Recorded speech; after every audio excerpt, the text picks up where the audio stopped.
me tocó ver errores o actitudes que algunos directores cometían, y dije, si alguna vez soy directora, voy a tratar de no caer en esto. Directores que son elegidos por los minoritarios, que sienten que no tienen necesariamente un equipo donde poner un pie para plantear sus discusiones, o se sienten a veces excluidos en las grandes decisiones y se ofuscan y empiezan entonces a dar peleas en todas las sesiones por cosas que no son relevantes. Es que no me gustan los directores profesionales. Encuentro que pierden el norte, poca calle, poca actualización, mucho papel, mucho paper. También tengo la formación que creo que tú no puedes tener muchos directorios de sociedades complejas abiertas. Creo que con 2 está ahí. Tienes que traer a la mesa experiencias de lo que tú haces, y es parte de la diversidad, porque si todos son señores que están sentados 1 o 2 veces al mes en un directorio leyendo los mismos reportes, las mismas revistas, la misma prensa, la verdad que es un directorio que no sirve mucho. Un bench chair es el que puede lograr que este directorio realmente sea un órgano que le saques el mayor provecho posible, tanto en lo que tú decías, que es mirar hacia adelante, en buscar acuerdos y consensos, porque al final eso es un éxito, y que los temas relevantes se traten en el directorio.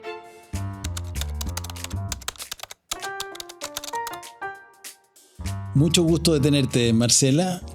Muchas gracias, Sergio. Yo encantada por la invitación. Además que grandes recuerdos de mi curso de Board Member Program. Así que feliz de poder compartir lo propio y lo que también se haya adquirido en ese curso. Sí, mira, yo pensaba a modo de introducción, porque nosotros nos conocemos, pero la idea es como compartir experiencias y puntos de vista, y yo siempre te he visto como muy abogado, ¿eh?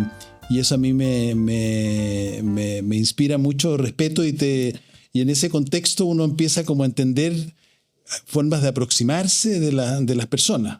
Distintas personas que, no sé, que son ingenieros o que son abogados o que son artistas. Se aproximan a la realidad, la procesan y la ven de una manera muy particular, y es lógico que así sea. Y recuerdo tu trayectoria muy corporativa, y creo que esa parte, si no te complica, me gustaría como empezar como a desmenuzar un poco tu llegada a ser parte de un board, parte de un directorio.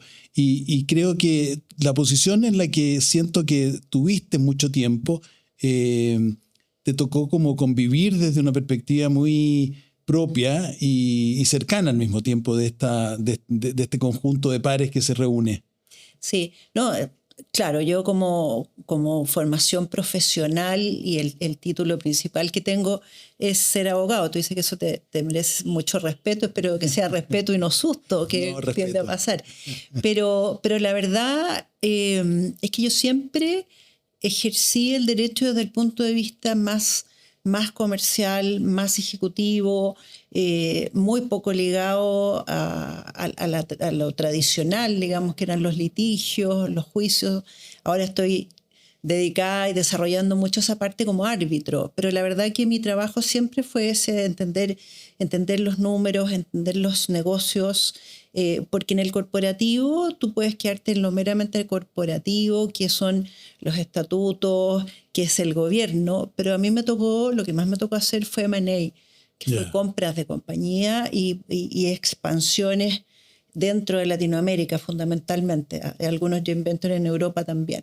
Entonces, teniendo ese rol de secretario directorio o de abogado encargado, jefe de un equipo de adquisiciones y fusiones, tú necesariamente tienes que dejar ese rol como convencional, porque no voy a decir tradicional, como se ven a los abogados. Y el riesgo no está necesariamente en cómo se redacte una cláusula, que puede ser muy importante, pero tienes que ir de la mano con los ejecutivos, con los dueños de la compañía, en entender cómo son los números, los resultados, las proyecciones, cómo se calculan los precios, los sobreprecios o los castigos. Estamos viendo hoy día varios juicios bastante connotados en que precisamente los problemas son eso, que se dijo, que se pactó, que se entendió, que se entregó en la información. Entonces, a mí, para poder entretenerme en lo que estaba haciendo, me gustaba como arremangarme y meterme bastante, sin perjuicio que uno trabaja con equipos muy grandes, de abogados externos, de abogados que conocen otras jurisdicciones, porque no siempre estábamos regidos por las leyes chilenas, muy por el contrario, la mayoría eran contratos internacionales. Entonces creo que eso es lo que te hace estar de alguna manera con una adrenalina alta y no estar simplemente revisando papeles. Entonces, producto también de ese trabajo, te empieza a tocar participar como directora en las compañías que se van creando luego de estas fusiones. Entonces ahí nace una especie de escuela para ir entendiendo, te fijas, cuál es el rol de un director. Y no solamente un rol de papel, sino que muchas veces quedaban joint ventures en que habían participaciones de dos grupos con intereses. Todos querían que le fuera bien a la compañía, pero los intereses son diferentes a veces en sus matices. Entonces eso te hace entrar en el tema. ¿Mm? Y particularmente en esta posición tuya de secretaria del board, ¿ah? Y tengo muy presente la compañía, una compañía con un pacto sofisticado, con floating, con intereses minoritarios, o sea, un board complejo, ¿no es cierto?, donde justamente estos atributos de los que tú mencionas, que tiene que ver con el entendimiento más profundo de lo que está en juego, la redacción de los acuerdos, el tenor de los fundamentos de esos acuerdos, adquiere una relevancia muy importante. O sea, ¿cómo fue ese tránsito tuyo como secretario de un board? No, claro, eso que tú dices, tuve la suerte que me tocó una escuela que yo te diría que es mucho más importante que quizás cualquier diplomado o cualquier posgrado, porque era un directorio complejo, con un pacto de 50 y 50, con una administración compartida, con visiones locales y también con socios extranjeros, y con minoritarios institucionales que siempre estaban. Entonces, tú como secretario del directorio tienes que tratar de ser lo más imparcial y lo más objetivo, sobre todo en una situación como la que te estoy describiendo, en que no había un accionista controlador mayoritario, que es el que te contrataba, sino que tú tenías que saber de alguna manera navegar con los intereses, generar la confianza de ambas partes para poder hacer el trabajo como correspondía. Y yo te diría que lo que yo destaco mucho, que sin perjuicio de que podían haber comités o reuniones, me tocó un directorio en sus distintas fases en que habían discusiones muy, muy ricas y profundas en las sesiones mismas. Entonces, eso te enseña cuáles son los verdaderos temas que deben tratarse, cuáles son las disputas que se pueden provocar y cómo se lograban acuerdos. Y ahí todos los directores tenían roles distintos, porque habían directores, como te digo, externos, habían directores de los minoritarios. Entonces, tú empezabas a ver ¿y qué te parecía más eficiente a los intereses de la compañía? Porque eso es lo que tenemos que buscar al final. Y también me tocó ver errores o actitudes que algunos directores cometían. Y yo dije, si alguna vez soy directora, voy a tratar de no caer en esto. ¿Cómo cuáles? Yo te diría lo que es muy típico en algunos directores que son elegidos por los minoritarios, que sienten que no tienen necesariamente un equipo donde poner un pie para plantear sus discusiones, o se sienten a veces excluidos en las grandes decisiones y se ofuscan, y empiezan entonces a dar peleas en todas las sesiones por cosas que no son relevantes, y al final son directores que son como bien majaderos y no aportan. Eso me tocó verlo en distintos directorios. Tú estás pensando en uno que era la matriz, pero a mí me tocó estar en varios joint ventures que eran filiales con distintos grupos en distintos países de Latinoamérica. Por lo tanto, no es para que pienses en una o dos personas, sí, claro, que pueden haber. No, sin duda. Entonces, ahora, ahí como que no todos tenemos claro el tema del afecto societatis, ¿no es cierto? Que el hecho de que a ti te nombre un conjunto de accionistas que pueden ser antagónicos a otro conjunto de accionistas, al ser parte del mismo equipo, de este equipo de pares, ese switch de ser responsable de este deber fiduciario que es independiente, ¿no es cierto?, de quién ha sido quién te ha elegido, entender que ese es un equipo, cómo se puede influir desde el punto de vista de ser un secretario del board, porque a mí me parece que esa posición es muy crítica y no siempre se releva. Yo creo que últimamente sí se ha empezado a hacer. la gravitación que tiene, porque todos nosotros tenemos sesgos. Es imposible que uno opere en la vida, como alguien me decía, simplemente por el mundo objetivo, ¿no? O sea, por más que uno trate, obviamente que es una responsabilidad el tratar de hacerlo, pero en general uno... Todos somos humanos y tendemos a tener afecto, hasta con los hijos, hasta puede ser a veces uno más amable con unos que con otros, pero la verdad que en esto necesitas algo que es aplicable a los secretarios de directorio, es aplicable a los directores también, tener total autonomía e independencia y ojalá no depender del trabajo que estás haciendo, porque si el día de mañana tú no le das en el gusto en un acta, por ejemplo, o en la redacción de un acuerdo al grupo controlador, a lo mejor te van a sacar, pero tiene que no importarte si tú crees que estás haciendo lo correcto. Pero no es fácil. No es fácil. No es fácil. No es fácil porque, no claro, es fácil. Requiere personalidad, requiere independencia económica. Sí, requiere seniority también, claro. Que a lo mejor cuando eres joven no lo tienes. ¿Eh? Pero eso es muy importante. Bueno, y ahí empezar a buscar esta danza de acuerdos. ¿Te fijas? Que a lo mejor hay matices, forma de decir las cosas. No todas las discusiones tienes que ponerlas. Hay puntos que son importantes para un director. Consígnalo. ¿Te fijas? Hay que jugar un poco con los elementos y con las personalidades. Ahora, los intereses es uno solo. Por lo tanto, eso es lo que en definitiva te va a permitir zanjar un tema. ¿Ah? Ahora, en tu experiencia y la práctica de revisar actas, que en la mía en particular, debo confesarte que hago un esfuerzo especial por hacerlo, pero yo noto que en la cultura nuestra, la cultura por lo menos de nuestro país, yo creo que muy latinoamericana, no hay mucha curiosidad en la revisión muy exacta. ¿Tu experiencia se contrasta con ese punto de vista? Obviamente que hay situaciones que son particulares, pero en general en tratar de tener buenas actas, actas que no sean ni excesivas, ni siempre un copy-paste de lo que ha venido, más 2 o 3 acápites particulares, y que efectivamente estén los fundamentos de los acuerdos y que se traduzcan. Claro, no sea una transcripción de una grabación, que también están cayendo todo eso. ¿Cuál es tu experiencia en ese sentido? Mira, yo te diría que hay de todo. Depende mucho de los directores. Hay directores que son muy profesionales y le dedican el tiempo necesario a revisar las actas a la precisión, a hacer presente algo que no está bien o algo que se debió consignar. Hay de todo. Hay directores que tú te das cuenta que... ¿Y cuál crees tú que en general es la moda nuestra? ¿Cuál es tu impresión? ¿Hay suficiente deber de responsabilidad, de diligencia en eso? ¿O tú compartes esta opinión un poquitito parcial mía, que en general somos malos? Yo te diría que está cambiando un poco y también porque se está entendiendo la responsabilidad que tú tienes y han habido casos tanto en Chile como en Estados Unidos en que es muy importante lo que se diga y se consigna en las actas. Entonces, la otra vez escuchaba a un académico que me decía, yo no sería director de una compañía jamás porque el riesgo es gigante. Pero la verdad que tú tienes que saber cómo vas poniendo tus fichas, tus banderas y los puntos para que tu responsabilidad el día de mañana no te condene. Entonces yo te diría que ha cambiado, siento que ha cambiado un poco. Las generaciones más jóvenes ejercen de una manera distinta los directorios, en general, estoy hablando bien en general, hay excepciones en gente mayor y en gente más joven.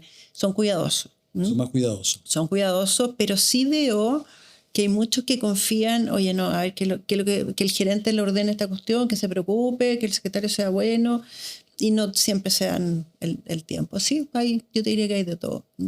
Y en ese sentido, ¿tú recomendarías que el secretario del board fuese independiente? ¿Tú crees que es una muy buena práctica o es una buena práctica menor? El que no dependa de la estructura corporativa general. Bueno, el secretario depende del directorio por ley, por lo tanto... Pero finalmente, ¿quién le paga el sueldo, define el bono, qué sé yo? Es la compañía. Es la compañía. Lo que pasa es que ahí va a depender de cómo esté organizado el tema societario. Y lo que sí me ha tocado ver, que siendo un cargo relevante, y eso te lo muestra, en pactos de accionistas importantes, así como se dice cómo se nombra el gerente general, también se dice qué características o cómo se nombra y cómo se renueva el secretario. ¿Ah, sí? Sí. Eso. ¿Y cómo se cambia? Claro, cómo se remueve. Y cómo se incentiva. Así es. O sea, pasa a ser una figura parecida a la que podría ser un gerente contralor o de auditoría interna. En claro, su dependencia y en su... Claro, no un empleado de la compañía necesariamente, pero como te digo, he visto mucha tendencia en eso, sobre todo en compañías en que están las administraciones en un 50 y 50, en lo relevante. Cuéntame, ¿cómo fue ese cambio a crecientemente ir soltando lo corporativo y pasando a tener un rol más independiente? Hoy día tú formas parte de una firma de abogados, ejerces como board member, eres árbitro, y en este rol de ser directora, en general directora independiente, ¿cómo ha sido ese tránsito? ¿Qué te ha gustado y qué no te ha gustado? ¿Qué echas de menos de tu experiencia pasada? A ver, yo creo que la experiencia fue una etapa cuando tú tomas la decisión de hacer los cambios, son decisiones muy reflexionadas, ¿ah? Y el M&A es muy cansador. De hecho, en Estados Unidos los abogados que hacen M&A están 5 años, 6 años y no mucho más. Porque son estas sí, largas sesiones, te fijas tú hasta las 3 de la mañana. Y como todo en la vida, empiezas a perderle un poquito el gusto.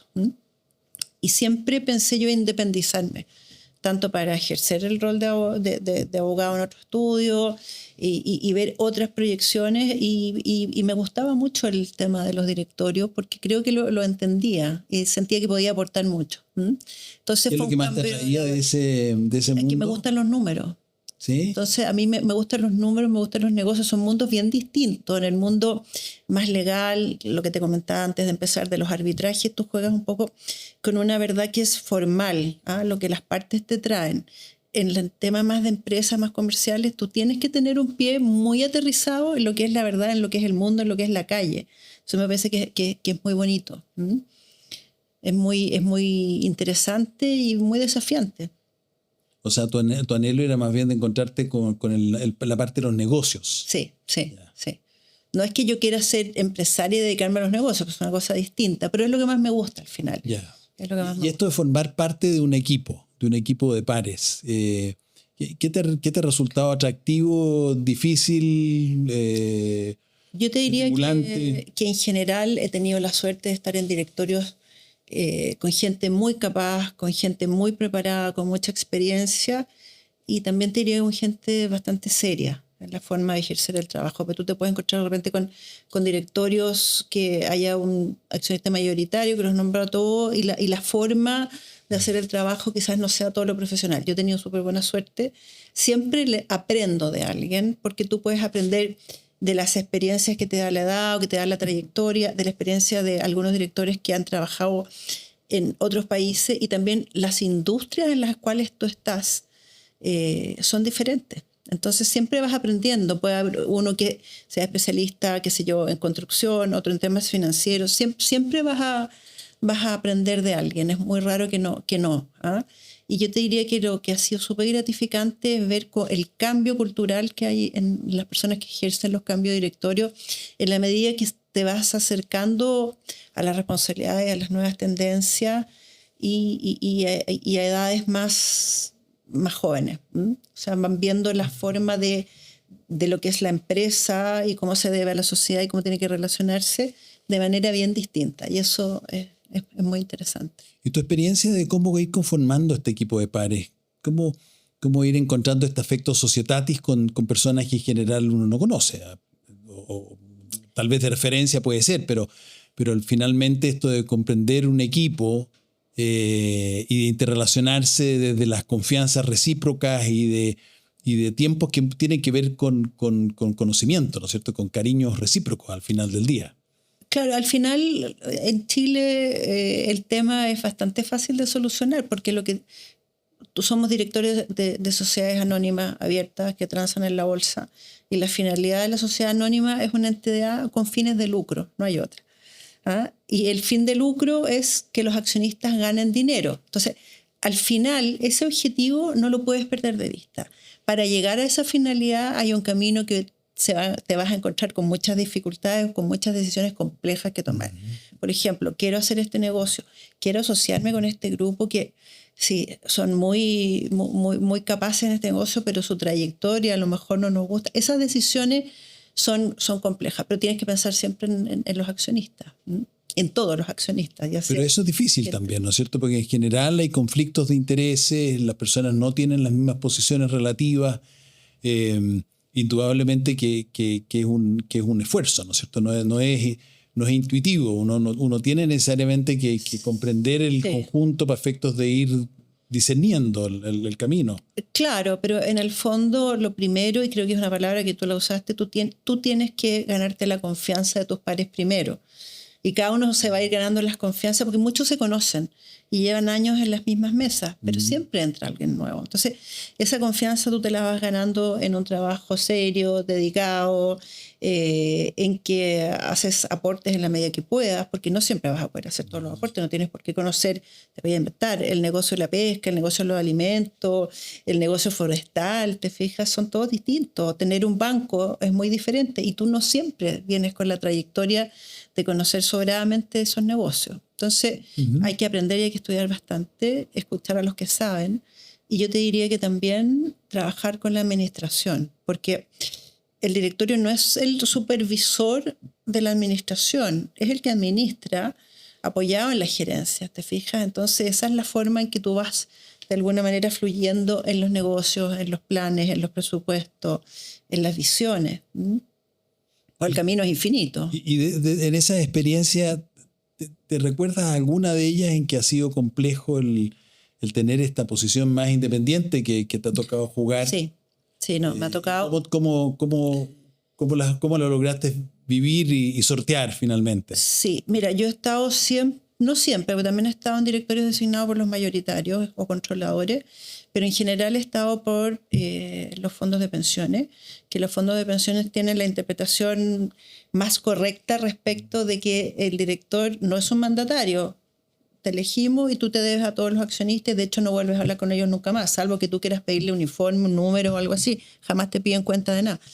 Pero también me ha tocado estar designada por otros grupos económicos dentro de una misma compañía.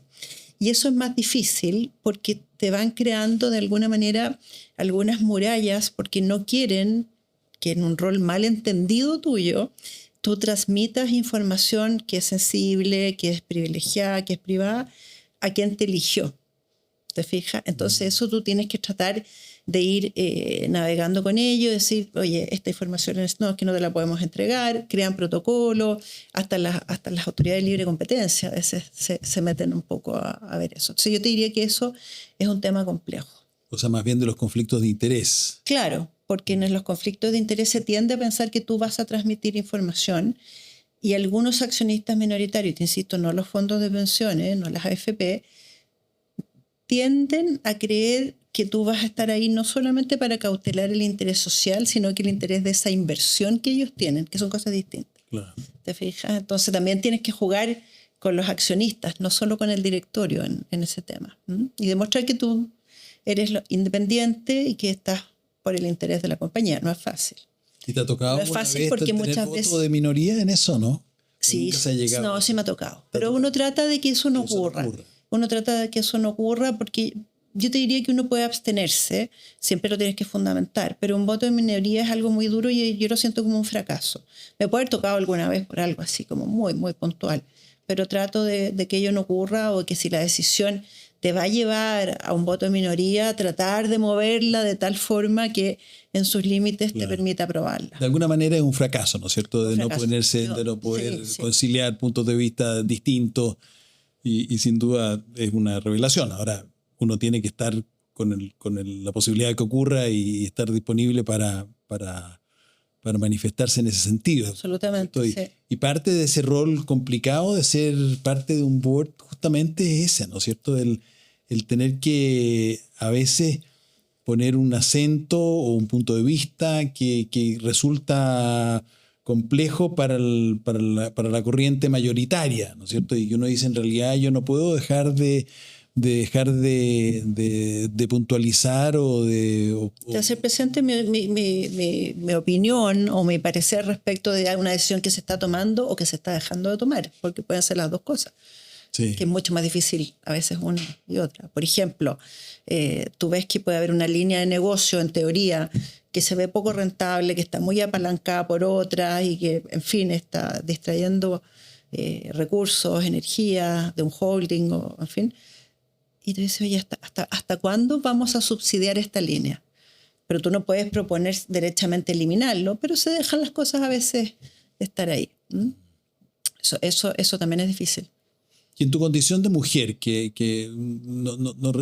ya solo alguna vez alguien me decía, mira, solo el hecho que tú me menciones que es mujer ya resulta raro, ¿por qué podría ser importante que yo sea mujer o arquitecto o abogado o hombre? Pero finalmente es un tema, ¿no es cierto? Es un tema y felizmente se ha ido progresando en nuestra estructura, en nuestra composición de boards que son bastante más diversos de lo que fueron no hace mucho tiempo atrás. Y en eso, ¿cuál ha sido tu experiencia como...? Yo te diría que en mi trayectoria como directora de compañías, que ya llevo más de 10 o 15 años, es la primera vez ahora en que estoy en un directorio que habemos 2 mujeres. Fíjate. Siempre me tocó estar sola. ¿Ah? Ahora es un tema que me da un poco lo mismo porque siempre trabajé en un mundo de hombres y no era muy habitual que los ejecutivos principales fueran mujeres, salvo que ya te fueras a otros países. ¿Ah? En Europa era bastante más común, en Colombia también había una integración bastante mayor, pero es a lo que tú estás acostumbrado. Ahora, a mí en lo personal nunca he sentido un problema en ese sentido. O sea, yo creo que tienes que hacerlo con toda seriedad. Creo que es una diversidad que puede ser importante, pero no es la principal. Creo que la formación y las experiencias son mucho más importantes. Es que yo creo que el caso tuyo en ese sentido debiera ser lo natural, porque yo veo que tu experiencia es una experiencia muy extensa, ¿ah? Y muy larga en el mundo corporativo, ejerciendo roles muy gravitantes con contrapartes que en la mayoría de los casos son hombres, ¿ah? Y por lo tanto Sí. la convivencia y el pasa a ser completamente normal, ¿no es cierto? Es como una familia donde hay 2 hombres y 2 mujeres, pero es distinto a una familia donde hay una mujer y 4 hombres. Claro. Entonces, esa mujer que está con 4 hombres adquiere ciertas habilidades que probablemente no la tiene que es al revés, ¿ah?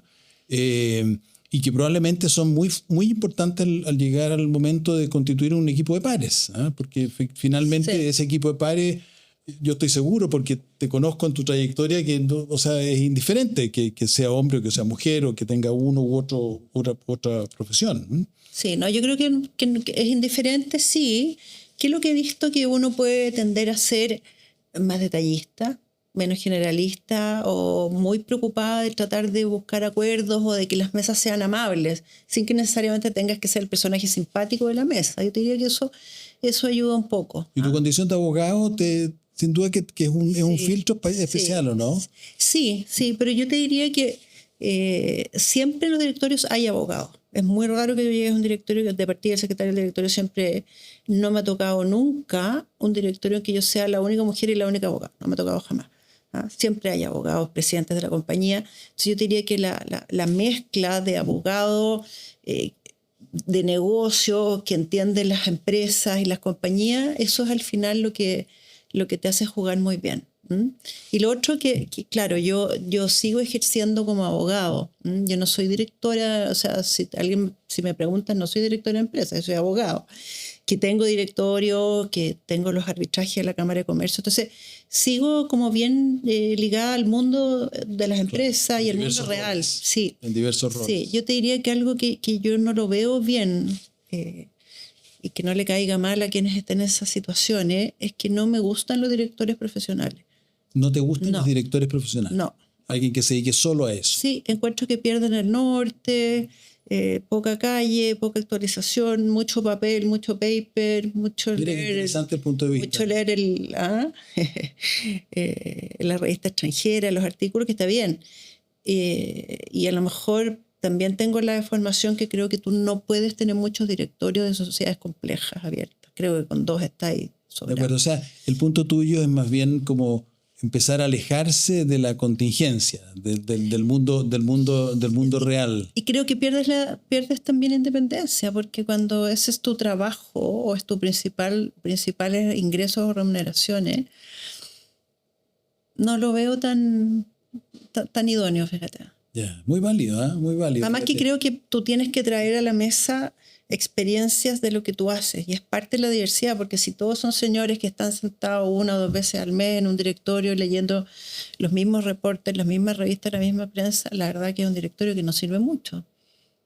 O sea, tener un poco más, como alguien decía, que eran zorros de cola sucia, ¿eh? Los zorros de cola sucia que entran a distintos gallineros y tienen otra experiencia y por lo tanto se le han quebrado huevo en sus colas. ¿Eh? Claro. Claro, Tú de has repente tú tenido- dices que esos directores profesionales pueden terminar siendo muy puede generarse una especie de casta. claro, o de vivir un poco en un Olimpo, y la verdad que el mundo abajo es muy diferente. Claro. Oye, volviendo un poco a lo que tú hablabas al principio, me encantó tu referencia al programa de formación nuestro. Y ahí como que por lo menos ese ha sido siempre mi sesgo tal vez, de mirar el mundo de los boards como un mundo eminentemente anticipador, que a diferencia de lo que hace el management, que es estar en la contingencia y en la obtención de los resultados y de las metas, que en general son metas cuatrimestrales o trimestrales o a lo máximo serán bianuales, pero en general las cosas se juegan en los años que se están disputando. El mundo del board como un espacio de anticipación, ¿cómo te resuena eso? ¿De qué manera? Es el ideal, Marcela. es lo que más me gustaría. O sea, yo siempre digo, por favor, los informes de gestión no le dediquemos tanto rato en las reuniones, ya lo vimos, son el pasado. Cómo este cuerpo de gente capaz, que conoce a la compañía, que quiere que a todos les vaya bien, se anticipa a lo que viene, a lo que está pasando, a los riesgos, a las oportunidades. Creo que ese es el gran valor de un directorio. ¿Y cómo se hace? ¿Cómo se hace en la práctica? Estos directores que en general son de 5 o 7 personas, ¿cómo claro, logran? 9 también. ¿Cómo logran? Yo te diría que lo que tú puedes tratar de hacer, en lo personal es lo que yo trato de hacer, es influir en la agenda del directorio, en la tabla. Entonces, cuando tú ves que en verdad van a pasar los años y estás haciendo lo mismo siempre y sabes que en el de octubre viene tal cosa, después viene el plan quinquenal, tú tienes que tratar de influir y de llevar temas que remezcan, que provoquen discusión o que hagan cuestionarse las formas de operar. Porque la respuesta, no sé, que siempre lo hemos hecho así, no ha ido re bien. Entonces, cuando estás con una compañía que gana mucha plata, es re difícil. Yo te diría que influir en las agendas, proponer temas, proponer capacitaciones puntuales o revisiones de algunos aspectos. Es un poco y ahí tu contraparte en general es el quien preside, ¿no? estás pidiendo algo razonable. Pero es a quien preside Sí, el presidente del directorio, claro. Pero tú lo puedes proponer como a todos los directorios. Hay muchos directorios que ocupan siempre buscando una especie de dupla o alguien que te acompañe en algún tema, o hacer una especie de lobby antes con el presidente o con otros directores para llegar con los temas más o menos resueltos. Yo no lo hago. A mí me gusta la discusión abierta y que todos tengan la misma información sobre la mesa. Y ahí habrán algunos que se conmoverán más, otros que encontrarán que no, pero creo que es la forma. Ahí hay que buscar el momento adecuado para hacerlo, ¿no es cierto? Además, sí. Claro, es un arte, ¿eh? Yo te veo muy bien ahí, porque no es tan fácil, ¿eh? No es tan fácil no es tan fácil y por eso el momento, la forma. Y por eso te digo que hay que dedicarse con mucho empeño, con mucho profesionalismo, pero no es algo que tú puedas tener mucho directorio, porque no hay energía para tanto. Claro. Y tampoco puedes estar pensando, oye, dependo de esto, pucha, que si lo digo, a lo mejor el presidente se va a molestar. En fin, tienes que tratar de ser lo más libre posible. ¿Y te gustaría presidir un board? Sí, no tendría ningún problema, la verdad. Me encantaría, sí, ahora que no me lo había preguntado, pero me encantaría, sí. ¿Qué roles crees tú distintos operan en ese sentido? ¿Qué aptitudes, qué características debe tener un buen chair, como llaman? Bueno, un buen chair es el que puede lograr que este directorio realmente sea un órgano que le saques el mayor provecho posible, tanto en lo que tú decías, que es mirar hacia adelante, en buscar acuerdos y consensos, porque al final eso es un éxito, y que los temas relevantes se traten en el directorio, ¿te fijas? No sean solamente el presidente con el gerente, que Claro. eso pasa mucho. Tú puedes lograr eso, puedes lograr instancias de discusión. Cuando ves que tienes un director que hace 3 o 4 sesiones no pide la palabra ni comenta, bueno, removerlo un poco, generar el diálogo. Eso yo lo he visto, es un poco más político, si tú quieres. Hay directores que quieren el check de la tabla, terminamos, muy bien, no hay más temas, pero hay otros que sí los he visto que hacen participar muy, muy bien a la gente. Ahora, en general, da la impresión de que que la tabla no se cumple o si existe, se excede muchas veces, ¿no es cierto? El recurso más escaso, yo pensaría, no sé si tú estás de acuerdo, es que es el tiempo, ¿no es cierto? El tiempo para Sí, no, cubrir todos los temas. el tiempo te lo pones tú mismo. O sea, nadie en la ley te dice que los directores tienen que durar un directorio 1 hora, 2 horas, 3 horas. Si es necesario, esa es otra sesión. Por ejemplo, siempre he propuesto que cuando hay un tema que no tiene mucho que ver con la orden del día o con lo obligatorio, se haga una reunión distinta. O sea, Y lo han logrado. no siempre, pero se ha logrado. Por ejemplo, hacer una especie, te voy a poner un ejemplo que está muy de moda y quizás muy manoseado, inteligencia artificial. El nivel de conocimiento de los directores y el nivel de manejo es muy distinto. Entonces, hacer algo específico, ejercicios, entender los temas, porque quedan todos en lo mismo, ¿te fijas? Los temas, por ejemplo, de sostenibilidad de derechos humanos, son palabras medias manoseadas. Entonces, eso no lo tratemos en el barrio aquí mientras todos estamos aburridos. No, hagamos una sesión especial y trabajemos eso. O sea, creo que las remuneraciones de los directorios en general son buenas y tú no deberías, o sea, no es de los tiempos actuales esperar 30 días hasta tratar un próximo tema o resolver uno pendiente. Entonces las sesiones extraordinarias se pueden pedir. Claro, Ya sea para tocar temas de agendas especiales o... Sin duda. Yo creo que es una buena fórmula, ¿no es cierto?, de no tener esos directorios tampoco sesiones que son maratónicas y que horrible, probablemente al al final hay poca disposición y ganas de terminar luego y probablemente eso habla mal de quien orquesta, probablemente mal también de quien preside, ¿no es cierto?, en ese contexto y me parece una solución muy buena que, como bien dices tú, no es tan de común ocurrencia que hayan sesiones extraordinarias. O especiales para hacer especiales, claro. Por eso un poco volví a lo que te decía, que en directorio, si tú quieres ser directora lo más integral posible de sociedades complejas, no puedes tener muchos directorios. Claro. Y de repente si tú vas a tratar un tema distinto de la orden del día, como tú mencionaste, requiere una disposición anímica y una preparación distinta. No sé si vamos a hablar de temáticas como derechos humanos, sostenibilidad o los bonos de los ejecutivos. Requiere un modo de estar distinto. Un ánimo diferente. Es un ánimo distinto. Y probablemente tengas que venir con un input que te hayan entregado, que eso es lo que hace realmente útil, porque, te insisto, para volver a sentarnos y revisar unas láminas que todos entendemos, lleguemos con la pega hecha. ¿Y cómo un buen chair te imaginas que alinea estados emocionales? Porque al final es distinto si uno está frente a una crisis, ¿no es cierto? O hay un tema de supervisión, o hay un tema más bien de compliance, que si hay un tema de estas características de los que estamos hablando que son más bien futurísticos, de cómo nos imaginamos la empresa o si vamos a cambiar o no al que está a cargo de la compañía. ¿Cómo se crean los momentos y las atmósferas necesarias para poder tener una riqueza en el intercambio en las decisiones? Bueno, esa es una habilidad que es bien personalísima. Bien personalísima. Me imagino que se va ¿Ya has tenido buenas y malas experiencias en eso? En general, buenas. He tenido de todo, sí, he tenido todo, pero he visto gente que ha tomado decisiones que me han parecido súper acertadas, porque como te digo, son habilidades que no todos tienen y se tiende en general a poner como presidente del directorio al representante del grupo mayoritario, al accionista controlador. Pero cuando hay directorios complejos, he visto que se toman decisiones de no poner a un accionista o al presidente, que el presidente no sea el representante del grupo mayoritario, porque es lo que te permite de alguna manera navegar sin tanta emoción. Claro. Y orquestar mejor. ¿No? Y además, que es lo que yo recomendaría, si esto de que sean presidente, director, accionista, vas a tener un estatuto con 3 responsabilidades legales, entonces es muy raro. Abondé un poco más en ese riesgo que tú mencionas, que me parece muy interesante. Elaboré un poco más el punto de ese triple rol que ejercería esta persona. Hay un doble rol ahí que es muy claro de explicar. El accionista tiene un estatuto, ¿no es cierto? Tiene una inversión y su responsabilidad llega hasta el monto de sus acciones. En cambio, el director y el presidente del directorio, como un director, tiene una responsabilidad distinta. La fiduciaria que tú dices, el accionista no la tiene.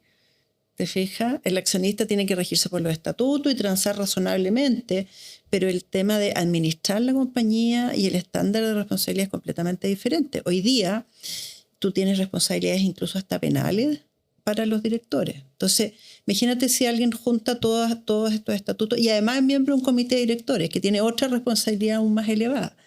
Ahora, todos los miembros de un comité de directores son directores, ¿ah? Pero no necesariamente son accionistas. ¿Pero por qué el carácter particular de presidir el board te confiere otro conflicto, por así llamarlo?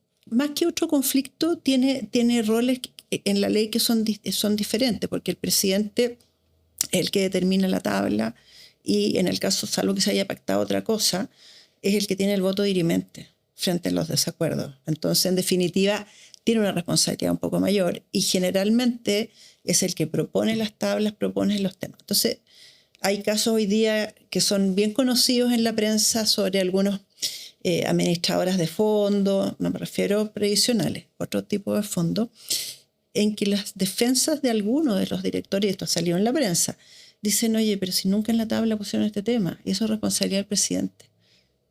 Nunca informaron de esta contingencia. Y el presidente sí lo sabía. ¿Por qué lo sabía? Porque había un comité de finanzas, estoy inventando, que le entregaba esa información y sin embargo algunos directores no tuvieron acceso a ella.